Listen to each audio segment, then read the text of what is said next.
Good morning, friends. Good morning and welcome to another episode of PB Reads the Bible. Excuse me. What does that mean? Well, I'm PB. I'm Pastor Brian, pastor here at CUMC in Waynesboro. And every day we join together. To read the Bible together. I read a chapter or more or less from a book of the Bible. We work our way through it, and I talk about it and try to open it up and unpack things to have a better understanding of the context of what's going on and how that impacts the message, and yes, the theological message of the passage, and most especially what it means for us. So don't know what total episode, but this is episode 9 on our journey through 2 Samuel, which might also be just called the second half of the book of Samuel, because originally Samuel was just one book. Originally it was just one book, but somebody decided to cut it in half because it was too long. The original scroll was too big, perhaps, something like that. I think we're still having some issues with Facebook. Excuse me.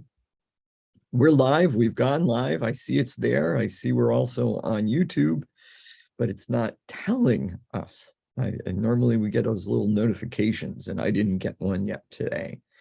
So apparently we're still having a problem. Maybe that's why they lost money for the first time, right? Or not lost money, but their profits went down this quarter, and they're going to be changing things. Today is the episode 9 on our journey through 2 Samuel, or second half of Samuel, as I said. I'm going to try to do 2 chapters today, chapters 9 and 10. There are significant connections between the two, which may not be apparent at first. But we're gonna try to highlight those, and some of those things that are connecting 9 and 10 are foreshadowing chapter 11. But we're not going to go that far today. We're just going to do 9 and 10 today. They're both fairly short chapters as well, so it really shouldn't take us all that long. But that's my plan. If I talk too much and we don't get through, and it looks like it's going to take a long time just to get through 9, then we'll only do 9. But my plan is to do 9 and 10 today. Today is Thursday, so it's our last day of the week for going through this. We'll be taking our break for tomorrow, Saturday, and Sunday, and then starting back up on Monday. So depending on how we do today, Mondays will either be chapter 10 or chapter 11.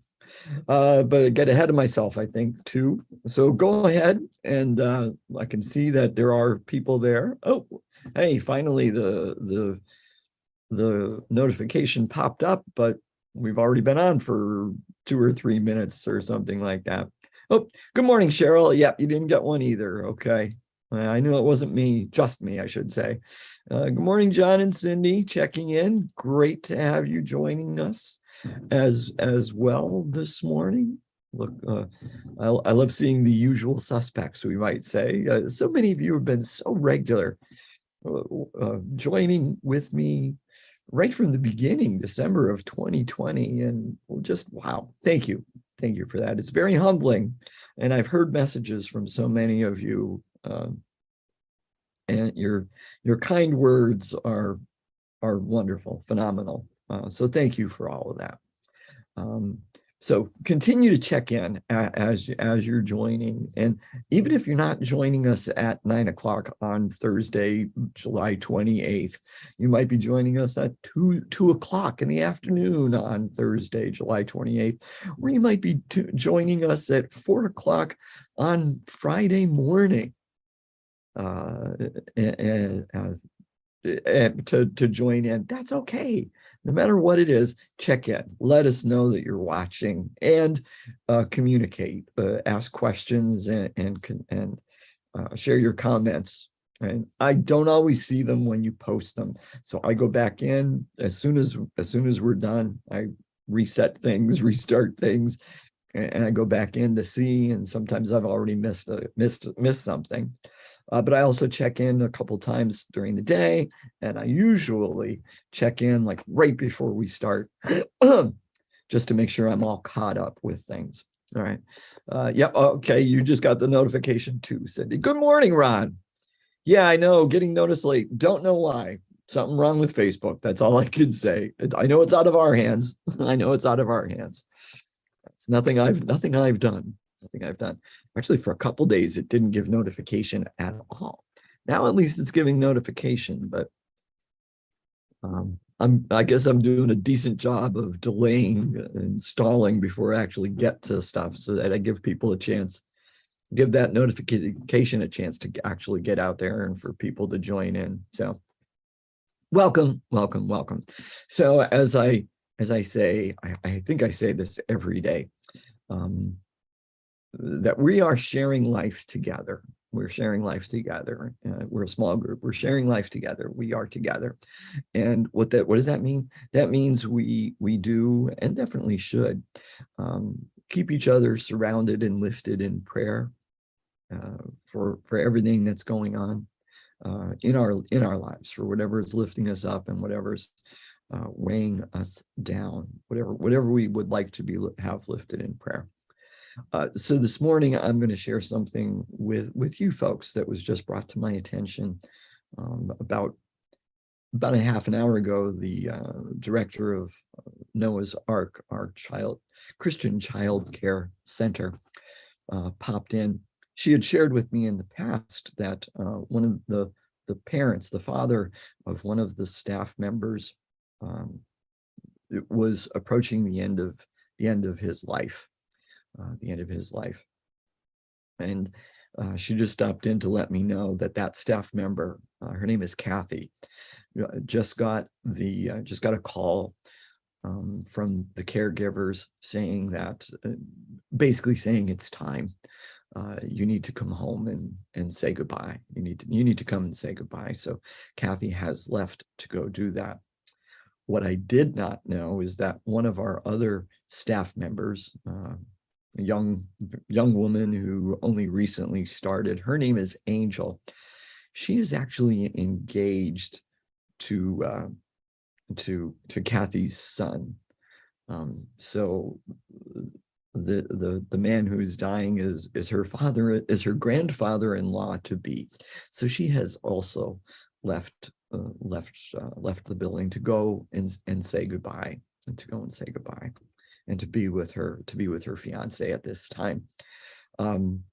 Totally understandable, of course, on their parts, but I do not know the gentleman's name.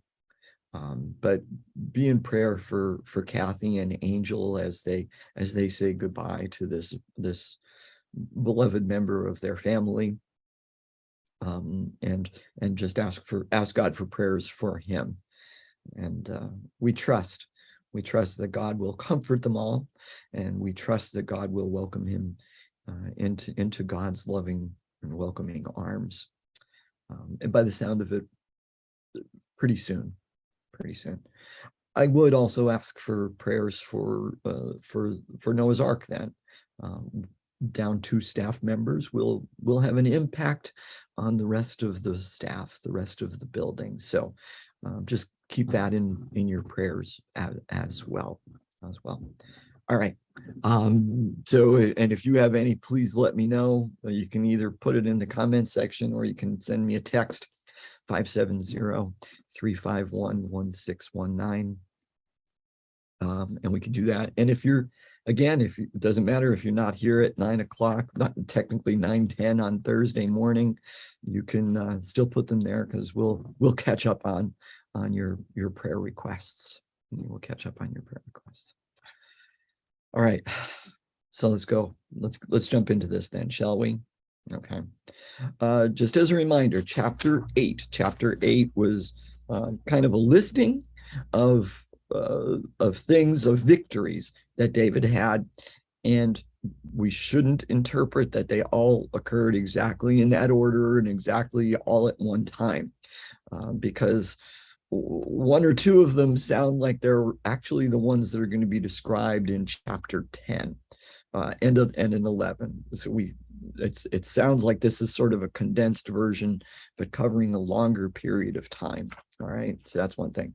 And also remember that special line in chapter 8, 8:15. We're going to come back to this one, I believe. David reigned over all Israel, and David administered justice and equity to all his people. Okay, so it's describing David's character, especially as king. Beginning at chapter 9, and you can never truly and fully separate David the man from David the king. But a good portion of important pieces of David's character as a man come out, and the challenges that he is going to be experiencing, the challenges to his character he will be experiencing as king, come out here from time to time as well. But again, you can never fully separate the man from the king, the man from the king. But keeping chapter 8 in mind, let's look at chapter 9. David asked, "Is there still anyone left of the house of Saul to whom I may show kindness for Jonathan's sake?" Pause. So this has it set up that David has completely established his kingdom and it's relatively peaceful. At least we're kind of left with those thoughts, right? And there are some scholars who think this chapter is out of place, or perhaps that chapter 21 is out of place because of some details in there. We'll talk about that some other time though. But this sounds like things are good. David is now turning his attention. He has turned his attention towards the people of Israel and reigning with justice and equity for all his people. But he remembers, and I'm not going to say he ever forgot, but he truly remembers his covenant promise, his promise of Hesed, that covenant loyalty to Jonathan and to Jonathan's descendants. Okay, so so he remembers that, and he asks this question: "Is there anyone left to whom I can show kindness?" And that is that covenant kindness, that Hesed kindness. Continuing, now there was a servant of the house of Saul whose name was Ziba, and he was summoned to David. The king said to him, "Are you Ziba?" And he said, "At your service." The king said, "Is there anyone remaining in the house of Saul to whom I may show the kindness of God?" Ziba said to the king, "There remains a son of Jonathan. He is crippled in his feet." The king said to him, "Where is he?" Ziba said to the king, "He is in the house of Machir, son of Amiel, at Lodabar." Then King David sent and brought him from the house of Machir, son of Amiel, at Lodabar. Mephibosheth, son of Jonathan, son of Saul, came to David and fell on his face and did obeisance. David said, "Mephibosheth." He answered, "I am your servant." David said to him, "Do not be afraid, for I will show you kindness for the sake of your father Jonathan. I will restore to you all the land of your grandfather Saul, and you yourself shall eat at my table always." He did obeisance and said, "What is your servant that you should look upon a dead dog such as I?" Then the king summoned Saul's servant Ziba and said to him, "All that belonged to Saul and to all his house I have given to your master's grandson. You and your sons and your servants shall till the land for him and shall bring in the produce, so that your master's grandson may have food to eat. But your master's grandson, Mephibosheth, shall always eat at my table." Now Ziba had 15 sons and 20 servants. Then Ziba said to the king, "According to all that my lord the king commands his servant, so your servant will do." Mephibosheth ate at David's table like one of the king's sons.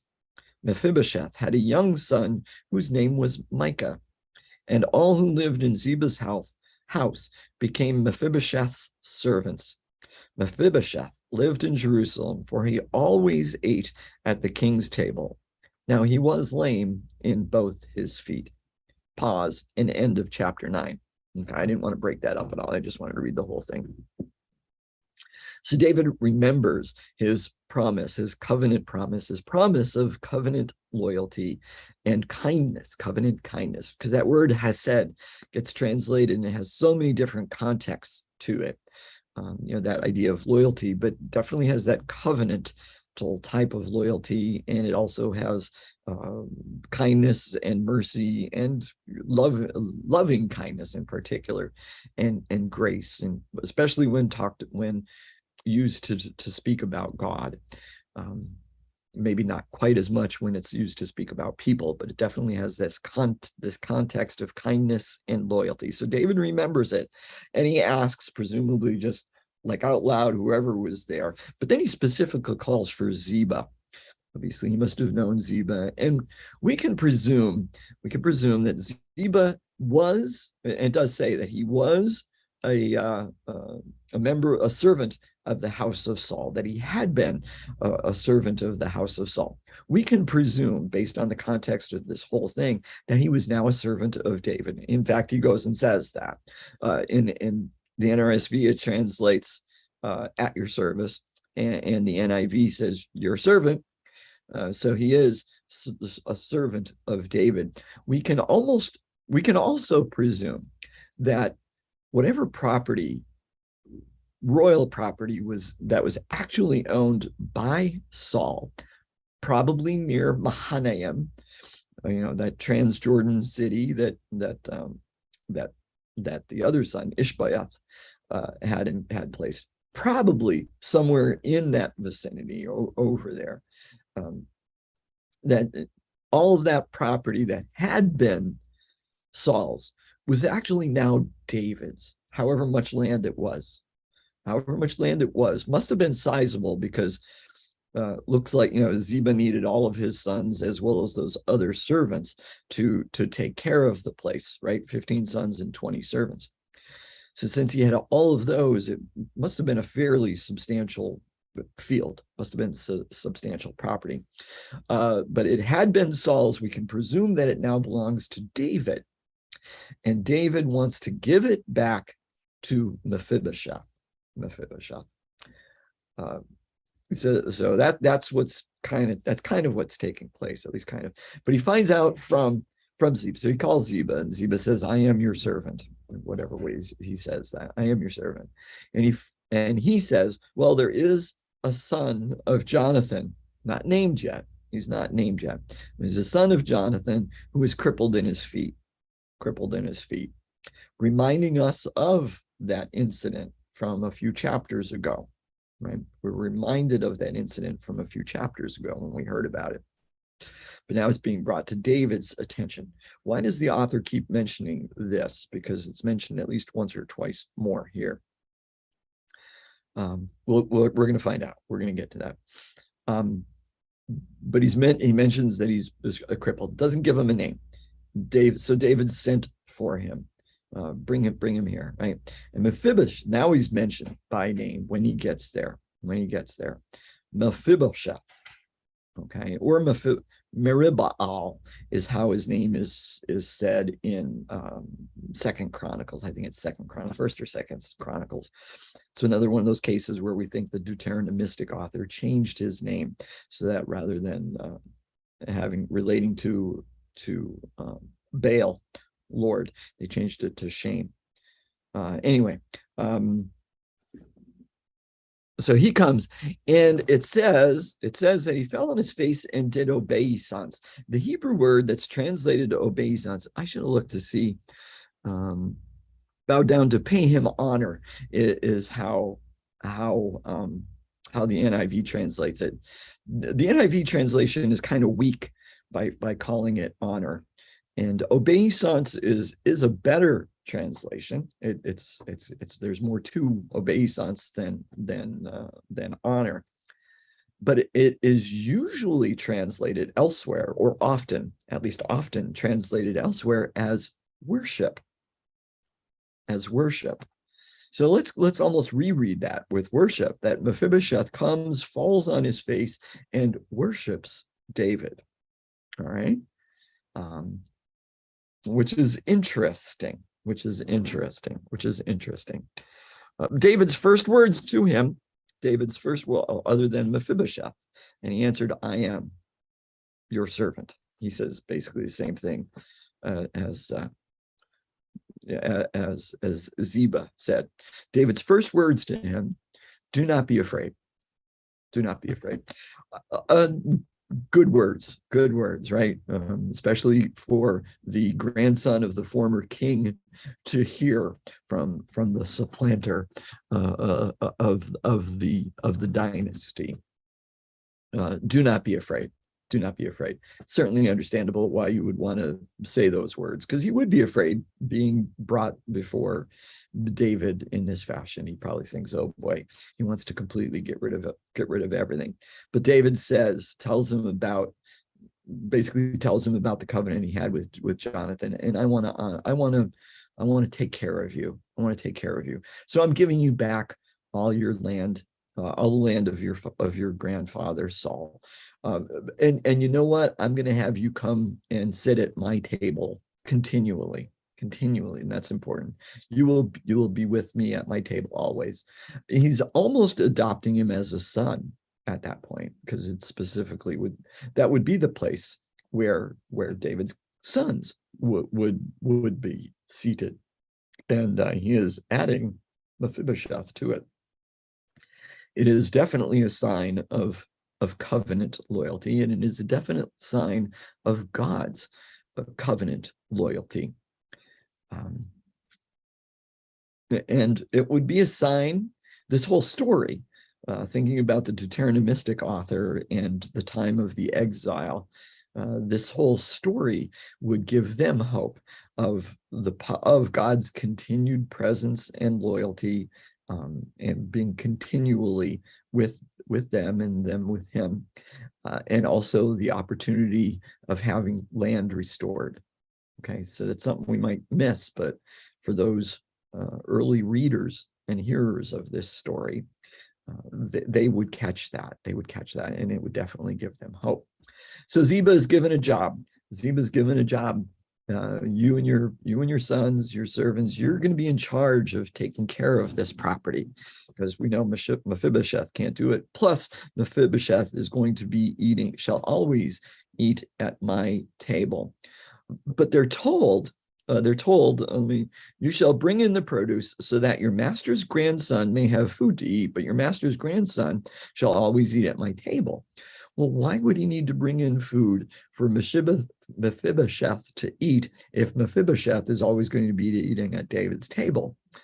Quite possibly, now that he is a landowner, and to some extent a royal landowner, Mephibosheth that is, he might be responsible for providing some provisions, almost like a tax, as it were, to David, to make sure that David's table always had food on it. So Mephibosheth might, along with others, it's not like Mephibosheth was supplying all the food that David needed, but that food that Ziba is charged with reaping and bringing in isn't directly for Mephibosheth, possibly anyway, that it is being brought in for Mephibosheth so that it can be given to David as what is owed to David. Okay, and Ziba agrees. He says, "Okay, I'll do it. Whatever you tell me to do." We have to remember this because Ziba and Mephibosheth play an important role in later chapters as well. And then again, we're told that Mephibosheth ate at the king's table. And lastly, we're told he was lame in both his feet. All right, so we're told several times about his crippling injury, and several times we're told that he's going to be eating at the king's table. There are a couple different ways to look at that. Some commentators read the fact that he's always at the table as being, okay, on the surface, David is being kind to this guy, but he really just wants him close so he can keep an eye on him as a political adversary.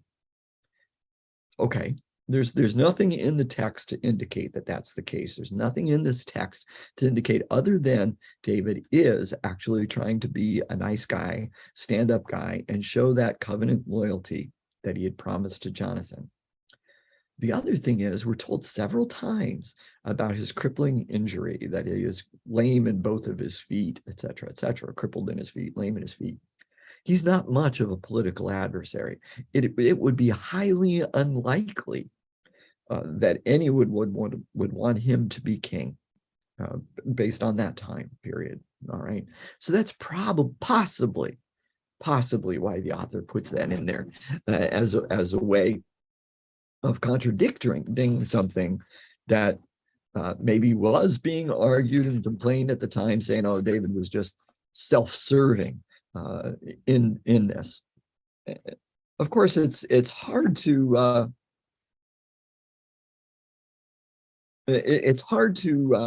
completely separate, right, the king from the man, and it's hard to completely, if not impossible, to completely separate politics from anything else.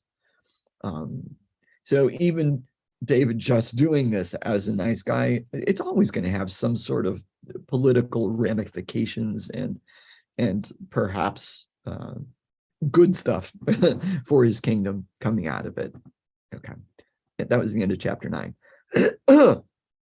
Now let's move on to chapter 10. Remembering that line from chapter 8, David reigned with justice and equity for all of his people. And also remembering this word of covenant loyalty, because chapter 10 seems to be David wanting to show covenant loyalty, not to Jonathan, but to somebody else, to a foreigner, to a king of a different land. In particular, the son of King Nahash. Hanun is his name. So let's read. Sometime afterward, the king of the Ammonites died, and his son Hanun succeeded him. David said, I will deal loyally with Hanun, son of Nahash, just as his father dealt loyally with me. Pause. So the Ammonites, traditionally, lots of antimony between them and a very antimonous relationship between them and Israel. Why is this one section of the Ammonites? Because remember, the Ammonites are tribal, just as Israel was prior to David. Loose affiliation or confederation, perhaps. Two different thoughts, or a couple different thoughts on it. Nahash was the one who had the pretty strong battle with Saul at Jabesh Gilead, and lost to him. So perhaps Saul had made them almost subjects of his rule and kind of pushed them down. And that's possible. It's also possible that as David was in his hiding out from Saul, had built up a little bit of a relationship with Nahash. The enemy of my enemy is my friend, kind of thing. And perhaps they dealt well with each other, and there was peace for a time being. But for some reason, David felt this covenant loyalty to the family of Nahash, So picking up from there, second half of 2. So David sent envoys to console him concerning his father. When David's envoys came into the land of the Ammonites, the princes of the Ammonites said to their lord Hanun, do you really think that David is honoring your father just because he has sent messengers with condolences to you? Has not David sent his envoys to search the city? Envoys to you to search the city, to spy it out, and to overthrow it? So Hanun seized David's envoys, shaved off half the beard of each, cut off their garments in the middle at their hips, and sent them away. When David was told, he sent to meet them, for the men were greatly ashamed. The king said, remain at Jericho until your beards have grown, and then return. Pause. So there's instigators in Hanun's, among Hanun's advisors, and they tell him, oh, David's not sending these people to be nice. There's nothing to hear about covenant loyalty. That's just a lie. He's using them as spies. He's sending you spies. And Hanun treats these envoys very poorly, very poorly. We need to remember a couple things. When you send an envoy, I know I discussed this possibly when we were doing Romans. I don't remember when now for sure. But the envoy, the emissary, is a direct representative of the one doing the sending. The one being sent is a direct representative of the one doing the sending. Now I remember it was when we did the book of John, because Jesus was sent and I am sending you. That's where we got that from. But the one being sent is a direct representative of the one doing the sending. So anything you do to the one being sent, it's as if you're doing it to the one who did the sending. So, however Hanun treats the envoys of David is basically how it's how he's treating David. So by mistreating them, he is mistreating David. By showing contempt of them and shaming them, he is showing contempt of and shaming David directly. How is he shaming them? Well, he's shaming them in two ways. First, first he shaves off half the beard. So one half clean shaven, the other half fully bearded. Very disrespectful. That's a shameful thing. Beards were very important to the status of individuals, and almost like a competition between beards. So shaving off half the beard is shameful, disrespectful. They also cut off their clothes at the hips, exposing their genitalia, so that they have to walk around like that until they find other clothes. Both of those things are shameful.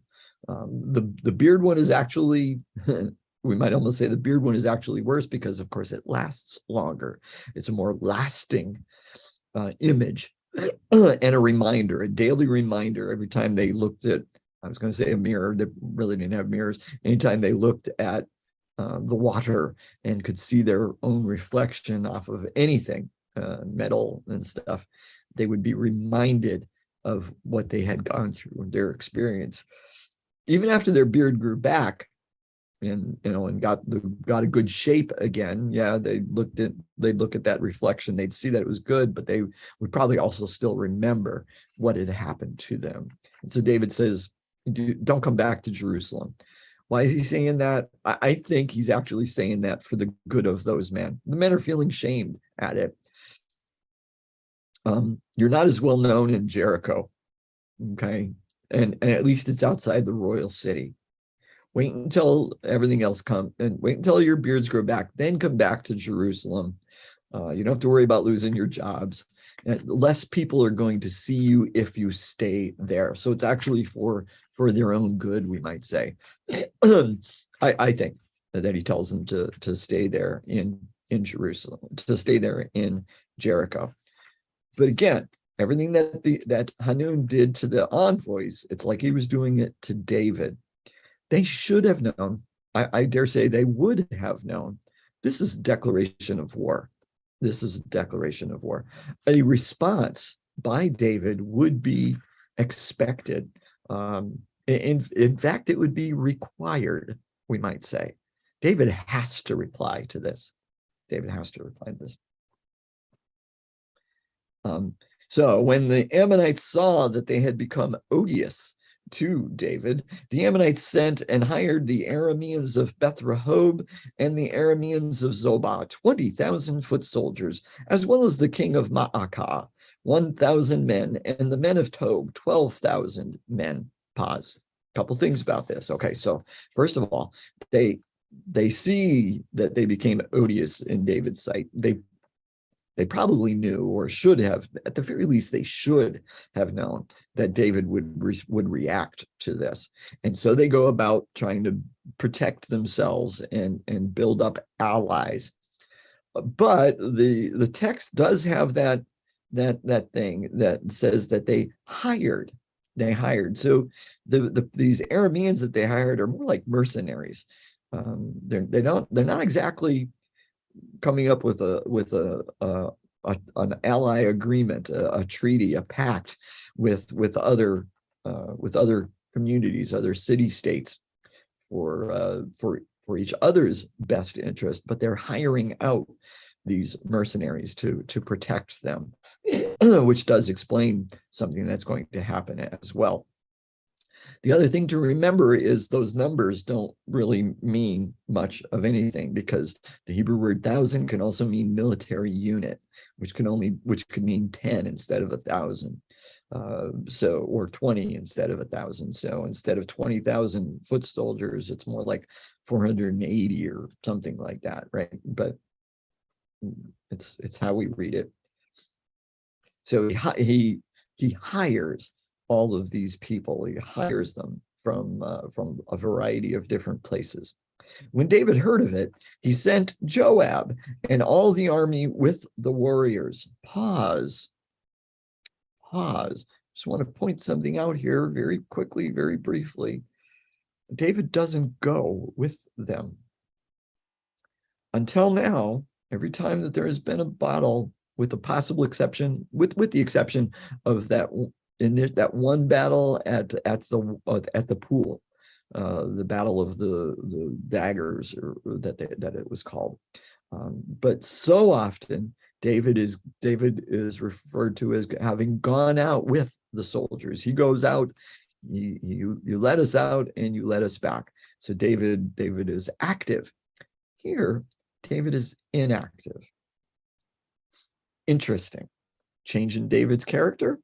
Perhaps.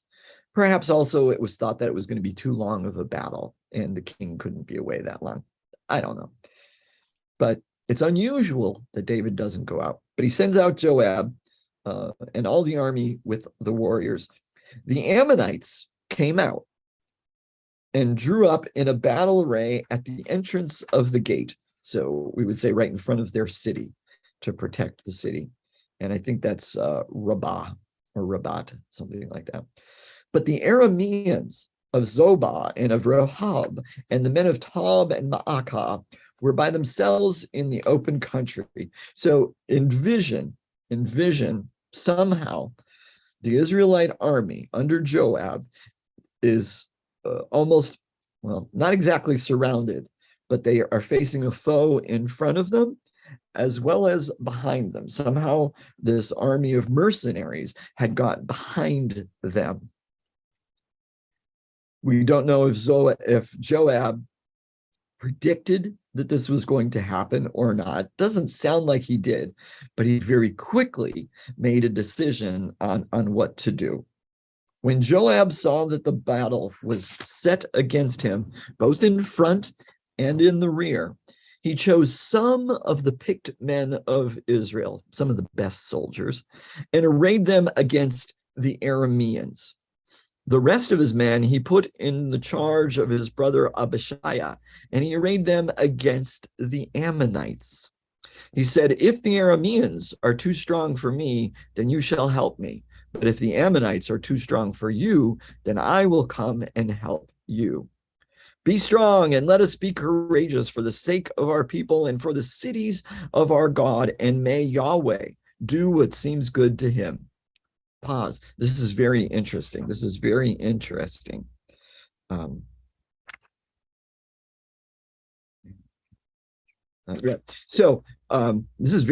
He quickly decides what to do, and he picks some soldiers, like the best of the best, to be with him against the Arameans, which the Arameans are all the mercenaries, and they're the ones to his rear. So him and the best of the best, don't know how many, but a select group handpicked by Joab to go after the Arameans, the mercenaries, leaving the majority of the army under the direction of his brother Abishai, facing off against the Ammonites, who have formed a line in front of the city, and in front of the gate. It says, if these are too much for me, you're going to send me help. But if those are too much for you, we'll come back and fight them and help you fight them. All right. He says that. He gives encouragement. We would presume not only to his brother Abishai, but to everybody within earshot. Be strong and let us be courageous for the sake of our people and for the cities of our God. So quite possibly he's referring not to the cities in Israel proper, but to the Israelite cities in the Transjordan region, the parts that were almost in Ammonite territory, that they're there to protect them. And then Joab, who we could always see in the past, and I'm going to say in the future, as being a person who relies on military strength, relies on his own strength and his own abilities, utters these interesting few words, and may Yahweh do what seems good to him. Very interesting. He seems to always be about himself and about military power and about manly strength and manly deeds. But here he says, it's basically saying it's in God's hands. Let God do what God feels is right. Okay, so picking up from there. So Joab and the people who were with him moved forward into battle against the Arameans. He moved forwards to the rear against the Arameans, and they fled before him. Pause. And they fled before him. I said it was. It's important that we remember that the text says they were hired by Hanun, the king of the Ammonites in that area. They were hired, that they were mercenaries. They had no skin in the game, so to speak. So as soon as they see Joab, maybe recognizing him, maybe recognizing the soldiers that he's got, seeing this group of presumably very strong looking and very, like recognizing how they're coming to attack them and being very brave and courageous about the whole thing. We might also say that God caused them to be afraid, but they did. It sounds like they got terrified and they ran away. Run away! Yeah, Monty Python reference. And they ran away because it wasn't their land. That's not our city. Those aren't our people. We're out of here. They cashed the check. They have their cash. They don't need to stay. Now, when the Ammonites, the people of the city, saw that the Arameans fled, they likewise fled before Abishai and entered the city. Then Joab returned from fighting against the Ammonites and came to Jerusalem. Pause. Why? Okay, so why did the Ammonites give up and run away and run into the city? We know why the Arameans ran away. They're just hired soldiers. That's like Jesus talking about the good shepherd and the hired servant runs away when a wolf or a bear attacks because it's not their sheep. The Arameans run away when some very strong and a powerful force comes against them because it's not their people, it's not their sheep. They're going to run away. The Ammonites run away. They run back into the city and close the gate. Why? Because they're afraid. The people in whom they had put their trust, the military might in whom they had put their trust, ran away. So they were sure they were going to lose. So they ran away and closed their gates, which obviously they had a strong faith in the ability of their wall and their gates to keep out the military of Joab. And it seems that they might have been right in that thinking because Joab comes back from chasing the Arameans to rejoin with his brother, sees that the Ammonites have gone inside, and they left there and went to Jerusalem. So why did Joab run away? Joab didn't run away. They were prepared for a battle. They were prepared for a war. They were prepared for a military engagement. They were not prepared for a siege, which is what that was going to turn out to be because of the Ammonites going inside. This does set up something that's going to be taking place later. Okay, so continuing. But when the Arameans saw that they had been defeated by Israel, they gathered themselves together. Pause. So like these mercenaries get back to their homelands, their territories, and their kings are seeing that oh my, this is terrible. This is terrible. They're afraid that Israel is now going to come after them. So they gather themselves together and build up stuff. Hadadezer sent and brought out the Arameans who were beyond the Euphrates, and they came to Helam with Shobach, the commander of the army of Hadadezer, at their head. When it was told David, he gathered all Israel together and crossed the Jordan and came to Helam. The Arameans arrayed themselves against David and fought with him. The Arameans fled before Israel, and David killed all of the Arameans, 700 chariot teams and 40,000 horsemen, and wounded Shobach, the commander of their army, so that he died there. When all the kings who were servants of Hadadezer saw that they had been defeated by Israel, they made peace with Israel and became subject to them. So the Arameans were afraid to help the Ammonites anymore. Pause. End of chapter 10. Yay, we were able to get all that together.